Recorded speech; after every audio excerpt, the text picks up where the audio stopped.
período da minha vida. Uma Até hoje. oportunidade? Foi, cara, foi, com certeza.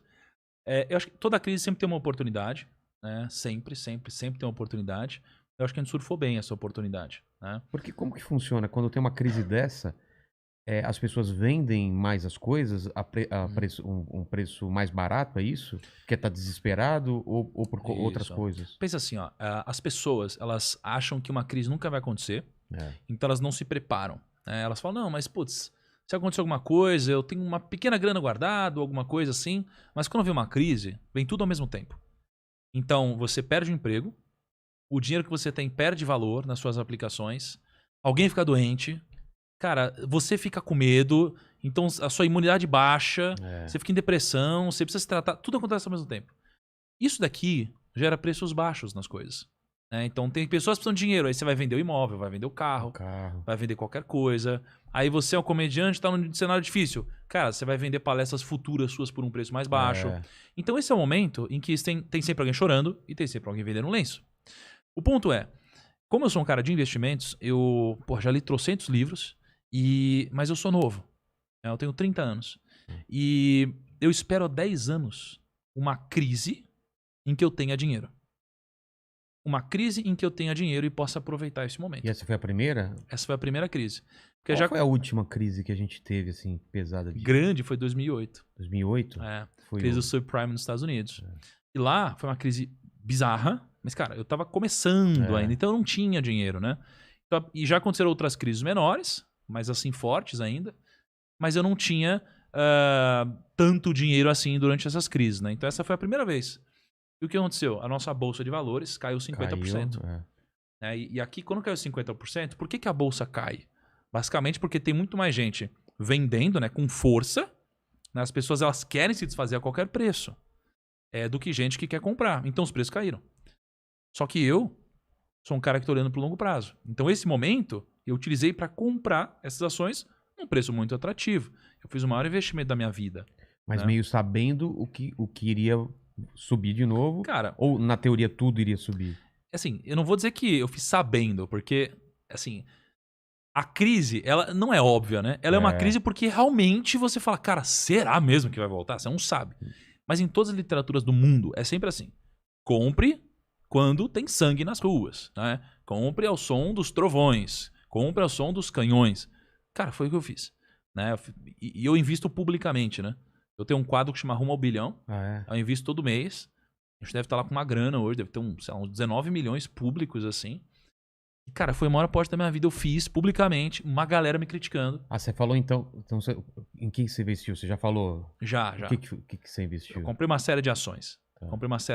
Devo ter comprado umas, 7 ações diferentes, né? Então imagina, eu comprei no momento em que todo mundo estava vendendo. Então todo mundo me criticou e falou, cara, você é burro, você vai perder dinheiro, você vai quebrar, você é louco, você fica lá. Fez o contrário do que... O contrário.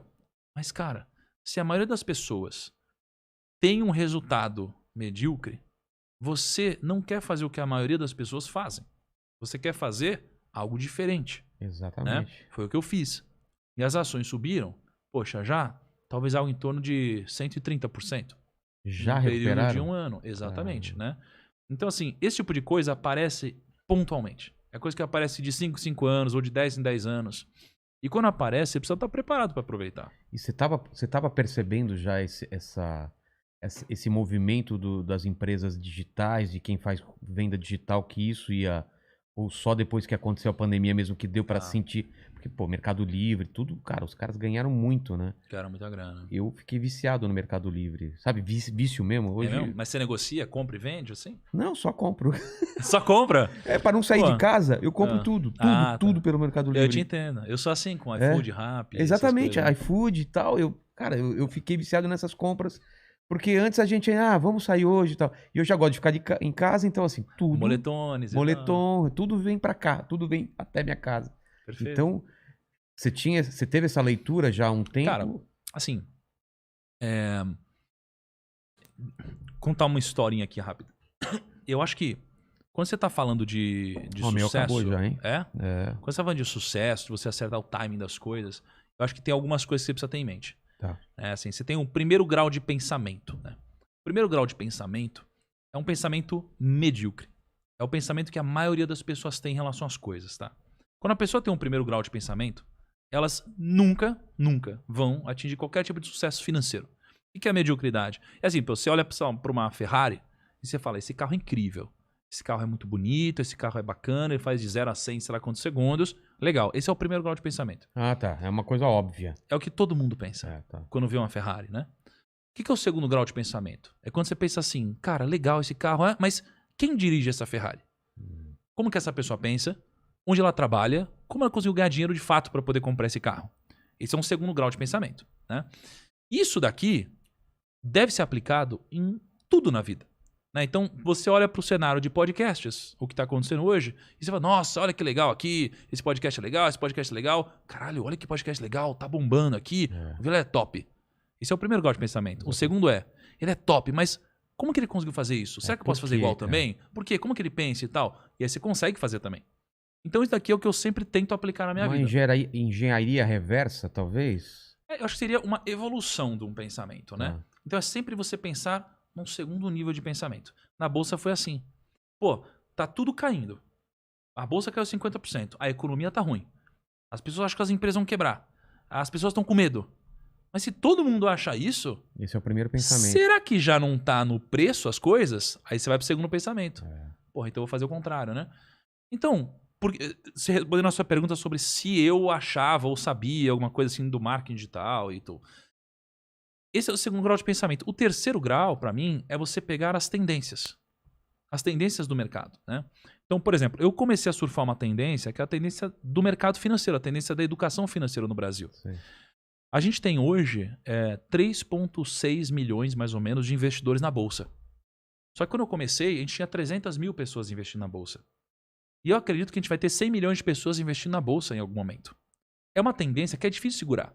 É quando você pega uma avalanche, você está embaixo dela, você tenta segurar ela. Não dá para segurar, né? Então, quando você fala do marketing digital, não dá para segurar o marketing digital. Você falou do Mercado Livre, tá todo mundo indo para isso, inclusive grandes empresas. Então, eu me posicionei no marketing digital. Eu não sabia que iria vir uma pandemia, alguma coisa assim. Mas quando apareceu, eu estava preparado para surfar essa onda melhor que os outros. Já colocou o pé lá porque sabia que... Exatamente. Então assim, se você se posicionar nas tendências antes dos outros, você tem benefício. E o problema é, a tendência, ela serve para você se preparar para ela. Exatamente. E, aliás, você deve se preparar para a tendência e não para o que acontece hoje. Então isso é um grande erro. As tendências no Brasil hoje... elas são quase todas ligadas à tecnologia e trabalhos que vão envolver pensamentos, né? E as pessoas hoje se preparam para coisas que não vão existir lá na frente. Então elas estão se preparando para coisas que não fazem nenhum sentido, ao invés de se preparar para as tendências, que foi um pouco do que eu fiz com o marketing digital. E aí eu pude surfar antes dos outros, né? Por falar em surfar,